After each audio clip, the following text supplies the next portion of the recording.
Hi, thank you for inviting me to be part of this symposium. So, my background is I started in engineering thinking I was going to be working in orthopedics. I had spent a few years working in the industry and I really enjoyed thinking about bones and implants.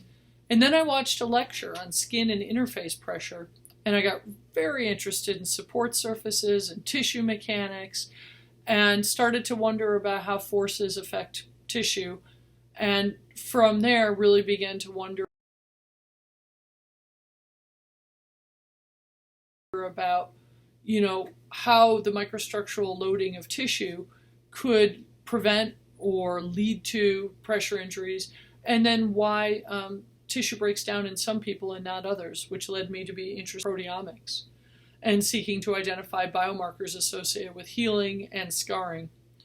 Um, Probably my biggest challenge was when I was in graduate school. I was in an elevator waiting to go to one of my classes, and I was in the engineering building.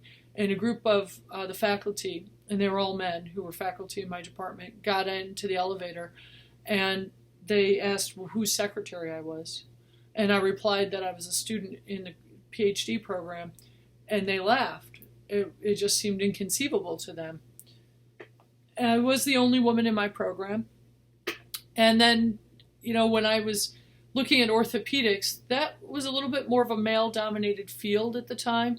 And we had faculty on staff that were interested in orthopedics.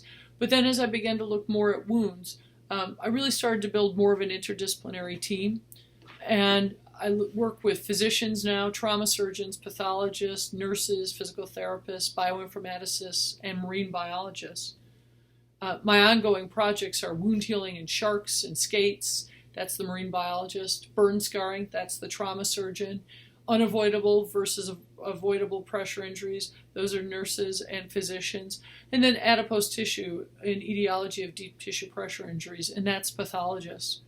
I have found the field much more rewarding than traditional engineering. I have found working with an interdisciplinary team is a much more rewarding experience than I found traditional engineering. And I think, I think the field has changed a lot. I was talking to a young faculty member at my institution the other day, and she told me that she felt that, there's such an effort now to be inclusive in graduate programs that she almost felt it was tipping too far the other way. But my experience was not terribly inclusive and not terribly friendly. And I think, building your own community, frankly, around what you're interested in helps a lot and helps with, being more productive and having a better opportunity to do the research that you find impactful and meaningful.